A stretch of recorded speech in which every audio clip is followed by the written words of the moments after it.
Hey, good peeps. It's me, Tracy Lene, back with the reading of the Fifth Agreement. We are now on the fifth chapter called Truth or Fiction. Of course, if you like this video, I would love it if you would click like, share it with some friends, and subscribe to my channel. Let's get started. Truth or fiction. The third agreement: don't make assumptions. For centuries, even millennia, humans have believed that a conflict exists in the human mind, a conflict between good and evil. But this isn't true. Good and evil are just a result of the conflict, because the real conflict is between the truth and lies. Perhaps we should say that all conflict is the result of lies, because the truth has no conflict at all. The truth doesn't need to prove itself. It exists whether we believe in it or not. Lies only exist if we create them, and they only survive if we believe in them. If you are in a religious organization, you don't have to beat people over the head with your doctrine. You can just live the life and let them see the way you live. The way you live actually shows more about what you say you believe than what you say you believe. So if you are saying, I am a Christian, I am crystallized into one with Christ, and I live a Christ-like life, but then you running around here lying to people, robbing people, doing all kinds of things that don't say that I am crystallized, then you're not that. But if you are one that goes around and you do the things you're supposed to do, people will then ask you, when I say supposed to do the things that you say you believe in, people will see your light and they will ask you more questions. You can get more people to come to your faith tradition that way than knocking on their door and telling them, hey, do you know that the Lord wants you to love him? Or do you know your life is nothing without Christ? Or whatever the things that some religions do.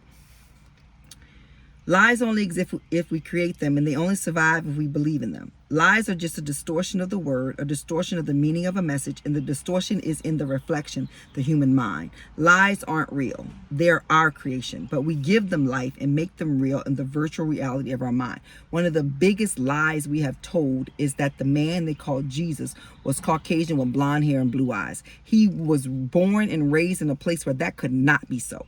And then some people will give a little bit and say, oh no, he was Middle Eastern. But if you do the history, if you look into the history of Nazareth and where that was and the people and what they look like me. They were blackety black. They had hair like lamb's wool. Y'all, this is lamb's wool. It said that his feet looked like it had been burned in an oven, bronze. That's what you seeing here. Why is that important? Because if you believe that Jesus is Caucasian, then you believe the white man is right. If you believe that Jesus is Caucasian and his dad is God, then you believe God is white. So white is always right, and you get yourself tangled up in a bunch of foolishness. If we accept the truth of the matter, that the man that lived 2,000 years ago that we called Jesus had to have looked like me, according to the scriptures and where he was living, perhaps you will cut some slack on people who look like me, because you'll realize we Jesus' people. You're Jesus' people too, no matter what color you are. But the reality is, the truth is undisputed, but disputed because we've been taught this lie. When I was a teenager, my grandfather told me this simple truth, but it took years for me to really understand it, because I was always thinking, how can we know the truth? And another thing, when people say, well, Jesus is whatever color you want him to be. Was he a chameleon? Was he a little lizard that changed colors? No. He was born in a place where the people look like me. Let's just stop pretending like that's not the truth. He wasn't light-skinned, because light-skinned people don't look like they've been burned in an oven. I was using symbols to try to understand the truth, when the real truth is that the symbols have nothing to say about the truth. The truth existed long before humans created symbols. As artists, we're always distorting the truth with symbols, but that's not the problem. As we said before, the problem is when we believe that distortion, because some lies are innocent and others are deadly. That lie about Jesus being white is a deadly lie, because it keeps people in darker skin believing that they're inferior. It was done on purpose, just so you know. And if you are Caucasian and listening to me, I'm not trying to offend you. It's just the truth. The truth will set you free. If you do the actual historical account of the man they called Jesus, he could not have looked like you. And he still loved you. He came for you, but he didn't look like you. Let's consider how we can use the word to create a story, a superstition about a chair. What do we know about a chair? We can say that a chair is made of wood or metal or cloth, but we're just using symbols to express a point of view. The truth is that we don't really know what the object is, but we can use the word with all of our authority to deliver a message to ourselves and to everyone around us. This chair is ugly. I hate this chair. This is playing right into what I'm saying about Jesus. And I hadn't read this before. You know, I'm just reading right along.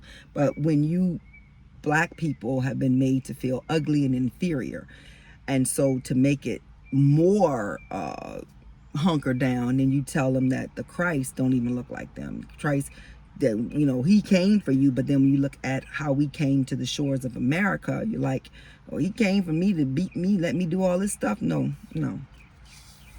The message is already distorted, but this is just the beginning. We can say it's a stupid chair, and I think that whoever sits in the chair might become stupid also.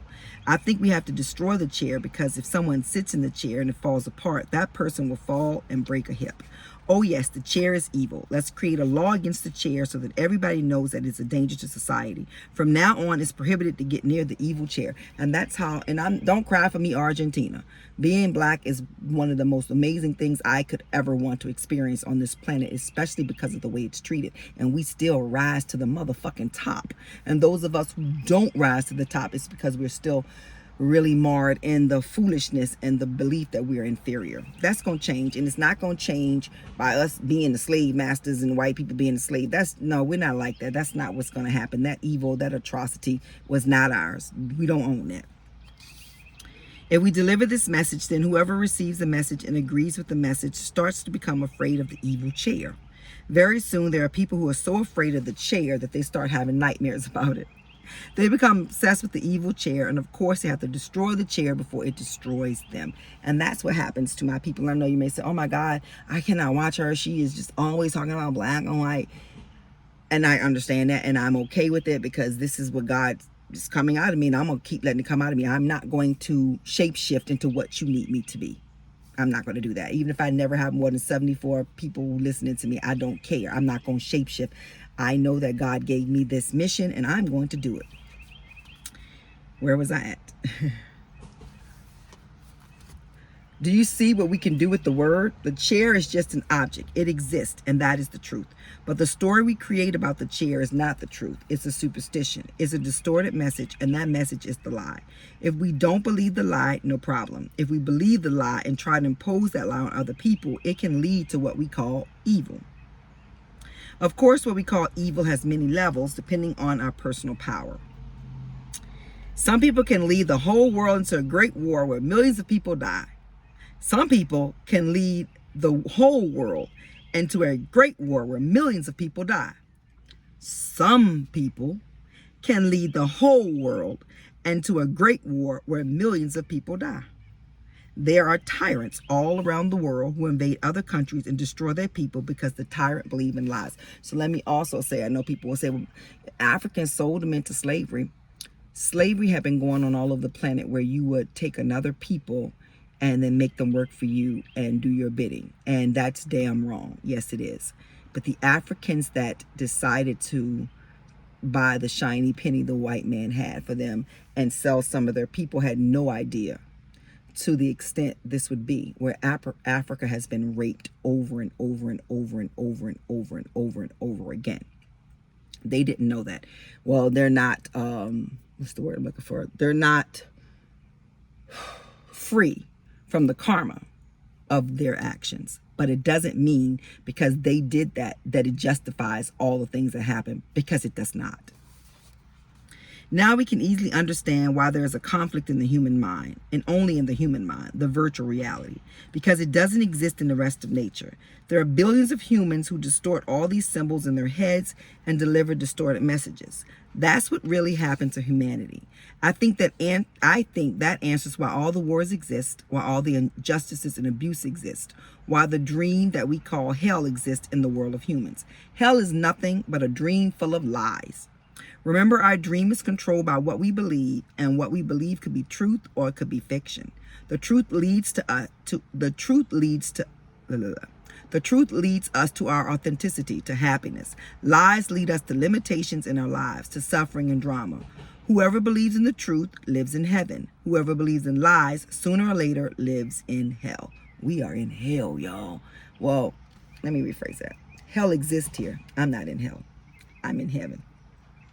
Whoever believes in lies sooner or later lives in hell. We don't have to die to go to heaven or hell. Heaven is all around us, just as hell is all around us. Heaven is a point of view, a state of mind, and so is hell. It's obvious that lies have been running every show in our head.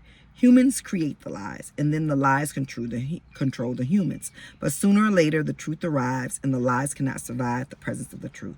Centuries ago, people believed that the earth was flat. Some said that the elephants were supporting the earth, and that made them... Let me go back and read that right. Make sure I read that sentence right. Centuries ago, people believed that the earth was flat. Some said that elephants were supporting the earth, and that made them feel safe. Good, now we know the earth is flat. Well, now we know that it isn't flat. The belief that the earth was flat was considered the truth, and almost everybody agreed. But did that make it true? No. You can all agree, but it don't make it true. And people will say that with religion. You know, my God is the way. You can say it ain't, but don't make it true. And they're absolutely right. It doesn't make it true for them. One of the biggest lies we hear at the present time is nobody's perfect. Nobody's perfect. It's a great excuse for our behavior, and almost everybody agrees, but is it true?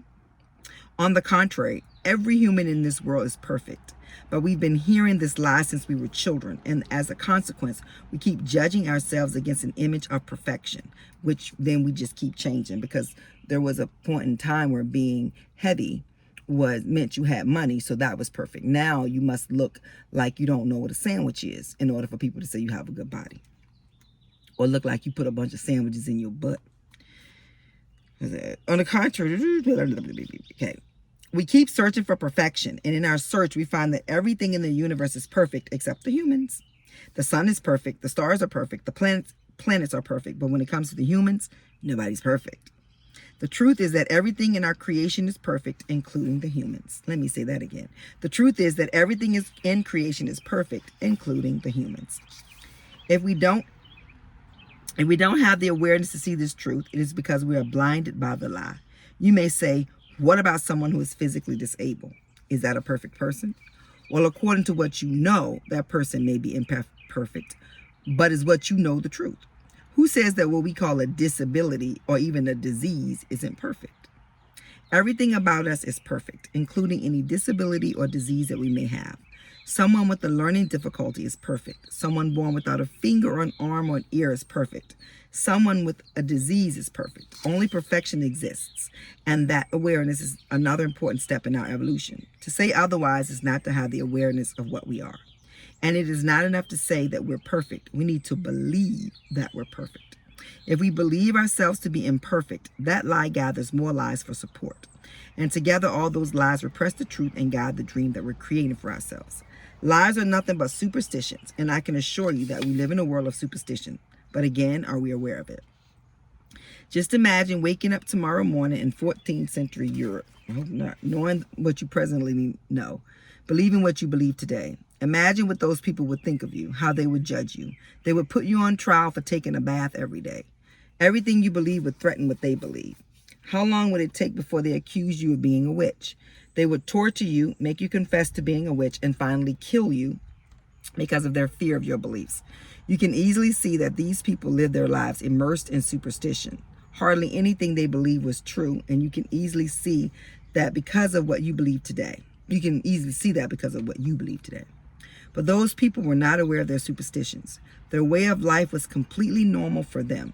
They didn't know any better because they never learned anything else. Then perhaps what you believe about yourself is just as full of superstitions as the belief of those people long ago. Just imagine if humans from 7 or 8 centuries in the future could see what most of us believe about ourselves today. The way most of us relate to our own body is still barbarian, though not as much as 700 years ago. Our body is completely loyal to us, but we judge our bodies and abuse our body, and we treat it as if it is the enemy when it is our ally. You eat cookies, pie, and cake and then get mad at your stomach for doing what your stomach do when you eat cookies, pie, and cake. You don't exercise and then get mad at your body when your cellulite is off the chain or you're not firm and tight. The body is going, what the fuck they want me to do? I can't do anything but what they do to me. So she over here eating all of this food and then mad at me because I'm just doing what my body do, what a body do when she do what she do. Our society places a lot of importance on being attractive according to the images we see in the media or in television and movies and fashion magazines. If we believe that we are not attractive enough according to these images, then we believe a lie. And we are using the word against ourselves, against the truth. The people in control of the media tell us what to believe, how to dress, what to eat, and they manipulate humans like puppets, which means in whatever way they want. If they want us to hate someone, they spread gossip all around in the lies and work their magic. I don't know what's going on with half of the people in the world in the celebrity arena. I know what they show me. I know that if I see a video of you doing something, you know what I'm talking about, then you did that. You definitely did, because I watched you do it. But what about the videos of people that we don't see? Do we just think they're perfect? Where was I at? When we stop being puppets, it's obvious that our lives have been guided by lies and superstition. Imagine what future humans would think of our superstitions. If they believed in perfection, if they believed in the perfection of everything in creation, including every human, we would crucify them for their beliefs. What is the truth and what is the lie? Once again, awareness is so important, because the truth doesn't come with words, with knowledge, but lies do. And there are billions of lies. Humans believe so many lies because we aren't aware. We ignore the truth, or we just don't see the truth. When we are domesticated, we accumulate a lot of knowledge, and all that knowledge is just like a wall of fog that doesn't allow us to perceive the truth, what really is. We only see what we want to see. We only hear what we want to hear. Our belief system is just like a mirror that only shows us what we believe. In our development, as we grow throughout our lives, we learn so many lies that the whole structure of our lives becomes very complicated. And we make it even more complicated because we think and we believe in what we think. We make the assumption that what we believe is the absolute truth, and we never stop to consider that our truth is a relative truth, a virtual truth. Usually it's not even close to any kind of truth, but it's the closest we can get without awareness. The third agreement: don't make assumptions. This takes us to the third agreement: don't make assumptions. Making assumptions is just looking for trouble, because most assumptions are not the truth, they're fiction. One big assumption we make is that everything in our virtual reality is the truth. Another big assumption we make is that everything in everyone else's virtual reality is the truth. Well, now you know that none of the virtual realities are the truth. Using our awareness, we can easily see all the assumptions we make, and we can see how easy it is to make them. Humans have a powerful imagination, very powerful, and there are so many ideas and stories that we can imagine. Just like when white people assume that if I walk by them, I want to snatch their purse, or that because I'm dark skinned, black people assume this too. Because I'm dark skinned, I got an attitude. Because I'm a black woman, I automatically just blow off the handle and shake my head and talk and don't need a man. Those are assumptions. You said, well, it's based upon what society shows are the majority. You don't even know the fucking majority. It's based upon them 10 people that society keeps showing you over and over and over and over again. That's what it's based upon. And so you say, yeah, that's the truth. Or like white privilege. I was reading something on Quora, I think it is, yesterday, and this person, just trying to get a rise of people, was saying, when will white people acknowledge that white privilege exists? I'm getting tired of this. Why you need them to acknowledge it? You know it exists. And then white people say, it doesn't exist. I go to work all day and I do this and I do that. And I'm using that voice because the things they were saying, it sounded like they had to be country. I'd like to have some white privilege. You know, it doesn't exist. Oh, y'all whine too much. Well, white privilege does exist. And what white privilege means is you are more than likely, as a Caucasian person, to get the benefit of the doubt. That is something that we see constantly. That is not the truth of those people who, so it's not an actual truth, because those people that were writing that don't get that benefit of it, it's not their truth. But it is the truth of very many, many, many of them. I always say, when I see a white man on the side of the road begging, I'm like, that's a lazy man, because you white. This whole world is set up for you. Why the hell are you on the side of the road begging? This your world. Go get your shit. That's the way I see it. Now, that may be, oh my God, that's so insensitive. They may have this. What I know is, if you's a white man, you can do so much more. So why are you poor? I don't understand. I would never date a poor white man, because you lazy. And I ain't got time for no lazy ass person. I'm joking. Or am I? Anyhow, using our awareness, We can easily see the assumptions we make, and we can easily see how we make them. Humans have a powerful imagination, very powerful. And there are so many ideas and stories that we can imagine. We listen to the symbols talking in our head. We start imagining what other people are doing, what they're thinking, what they're saying about us, and we dream things up in our imagination. I know I'm guilty of this. I don't give Caucasian women the benefit of the doubt. I already think your middle name Karen. And I don't even like, kind of, I'm just like, until I get to know them. And I'm going, oh, okay, all right. But that's my first impression, is I go ahead and group you all over there with what I see. And then when you prove me wrong, you prove me wrong. And I can admit that. We listen to the symbols talking in our head. We start imagining what other people are doing, what they're thinking, what they're saying about us, and we dream things up in our imagination. We invent a whole story that's only the truth for us, but we believe it. One assumption leads to another assumption. We jump to conclusions, and we take our story very personally. Then we blame other people, and we usually start gossiping to try to justify our assumptions. One thing that is prevalent is when you get pulled over by a police officer as a person of color, as we like to say, you immediately start thinking, I don't want this to go the wrong way. That's something that needs to change, but it's not without warranty. So we say things like, can I open my glove compartment? Can I reach for things? I was watching this Caucasian woman one time. She was ripping into them cops. I mean, and he just letting her. And I thought, if that had been me, but maybe not with every cop, maybe just with that one. See how I just didn't generalize? I'm growing. Then we blame other people, and we usually start gossiping to try to justify our assumptions. Of course, by gossiping, a distorted message becomes even more distorted. That's like people who be like, so I went to school with Sean Diddy Combs, and we had an English class together. I didn't know him like personally, just kind of cool. I knew he was very driven, but that's like some people now that were at Howard at that time are saying, oh yeah, I remember this and that. Listen, I don't know that they're lying, but some of the stuff, like one girl said that outside the quads, he pulled the girl, went in the dorm and pulled her out and was beating her on the sidewalk, and everybody was trying to stop him and nothing happened. Well, the reason why I don't think that happened, one, is because he wasn't Sean Diddy Combs then, he was just Sean Combs. And if that black man had been beating a girl on the sidewalk in Washington, D.C. on Howard University's campus, he would have been arrested. So I don't know. And they're like finding some of them these things to be not true. I'm in no way taking up for him. I do send him love because I believe everybody needs love sent. And I heard somebody call him a piece of shit. And I'm like, why would you say that about, you supposed to be a Christian. This was a Christian lady. You're supposed to be a Christian. Don't Jesus forgive him? Didn't Jesus die for his sins? So he didn't really do nothing, right? Now, what he did definitely was horrible. And he definitely needs to pay for that. But it's not my place to decide to judge him in a way that I'm convicting him. I need to worry about my own self. No, I don't beat people. And I live a pretty decent life. But that doesn't mean I get to judge somebody else. Although when I was in court today, I thought I should go to law school and become a lawyer and then a judge so I can sit up there and get paid to judge people. That seems like a fun job. I could just sit up there and look down at my glasses at you and judge you for money. Anywho, I play too much. I'm a Gemini. Where was I at? Making assumptions and then taking them personally is the beginning of hell in this world.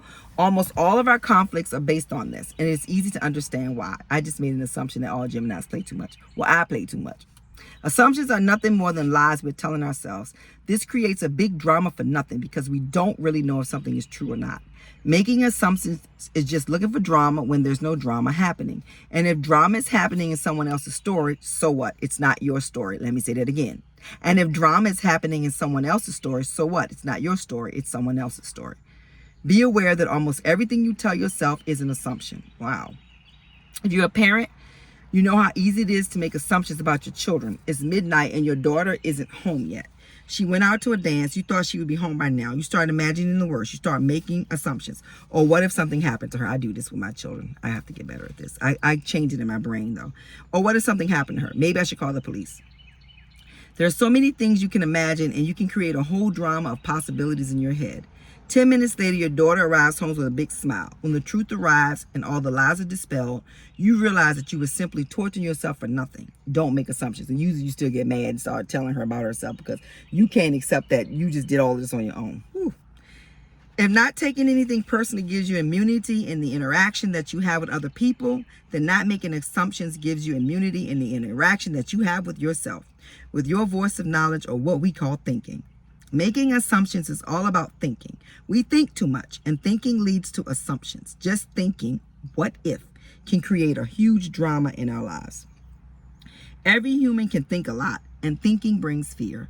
We have no control over all the thinking, all those symbols that we distort in our head.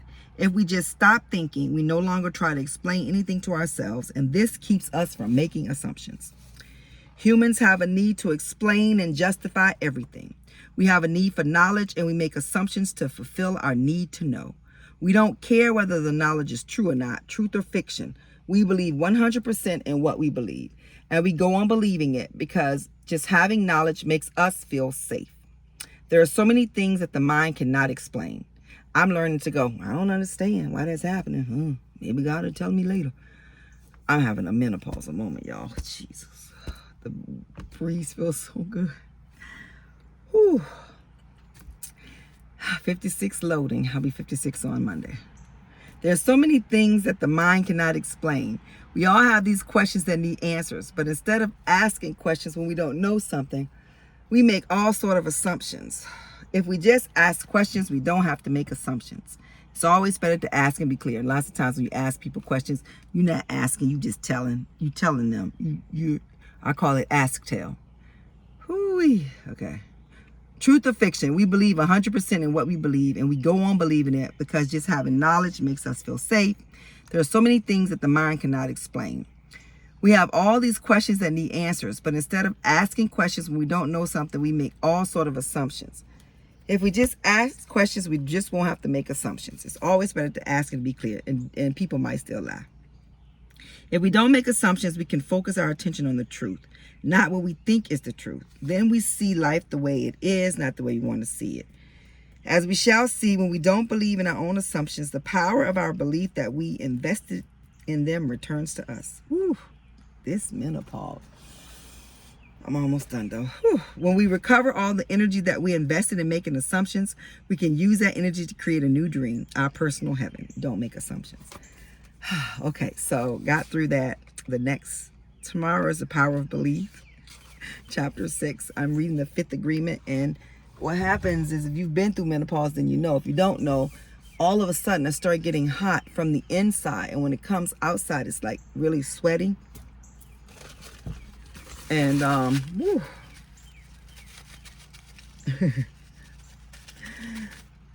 love being a woman, but Lord, love being a woman, and this is a part of it. I'll be 56, so first of all, I had to know I was going to go into menopause at some point. Thank you so very much for your time. I'm going to go take a shower. Love you guys. Like, share, subscribe. Whew.